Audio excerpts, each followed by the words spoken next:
Ako ay Pilipino, ang dugo'y maharlika. Ipaalala ulit natin sa ating sarili kung sino tayo. Ibalik ulit natin yung ating respeto sa ating sarili. Hindi na baling mag-isa tayo, hindi na baling magkakasama silang lahat doon at nagkakampihan, hindi na bale.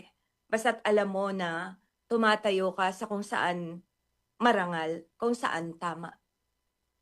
Kung saan nakikita mo at alam mo na pinapanood ka at tinitignan ka ng mga anak mo, ng mga kapatid mo.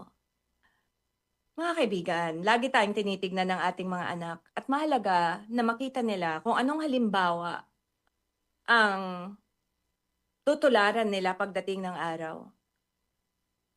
Kaya mag-ingat tayo kasi 'pag nagsisinungaling tayo,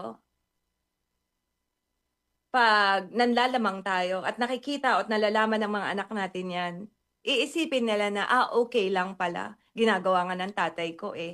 Eh, yung nanay ko nga ginagawa rin niya, 'di ba?